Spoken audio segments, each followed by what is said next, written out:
ये गर्मियों का गर्म दिन था। एक माँ बत्तख ने अपना घोंसला लंबी घास में छुपा रखा था।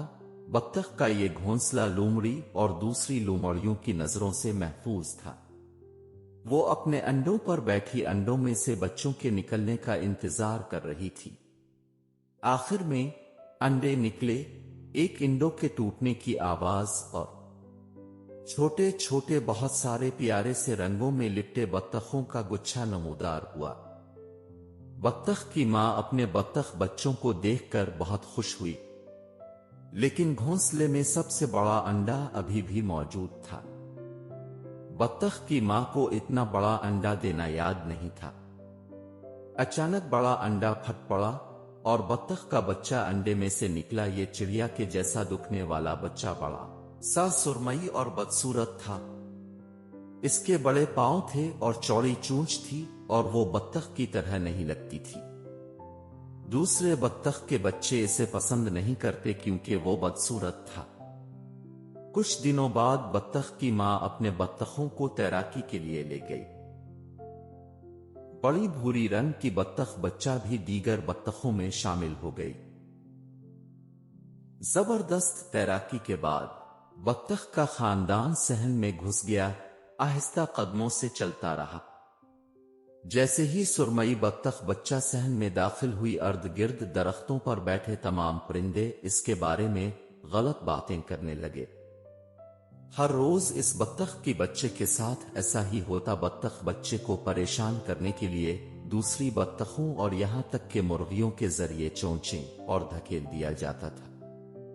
एक दिन गरीब बदसूरत बत्तख बच्चा को मजीद बर्दाश्त न हो सका तो वो अपने घर से बहुत दूर भाग गया।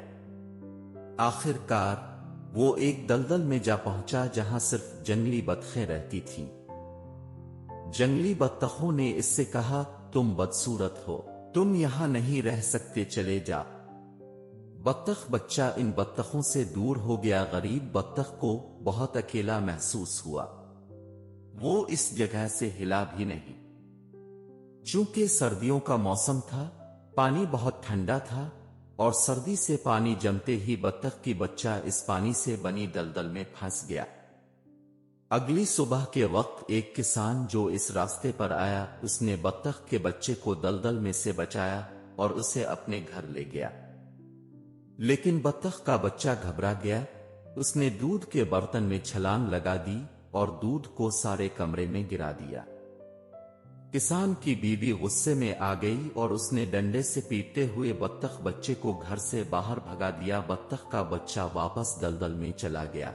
उसने दलदल में एक तवील और तन्हा सफर सर्दियों में गुजारा, जिंदा रहने की जिदोजहद की।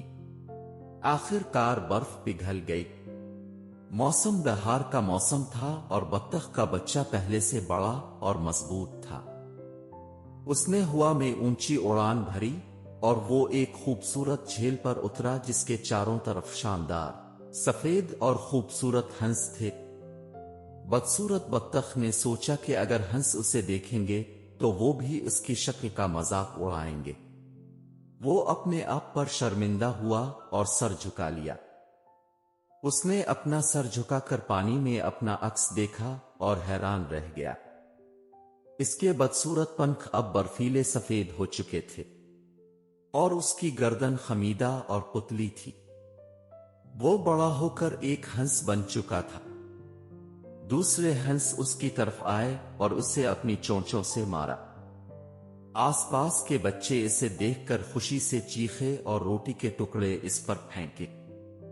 उसे अपने दोस्तों के साथ मिलकर बहुत खुशी महसूस हुई और वो हंसी खुशी एक साथ रहने लगे।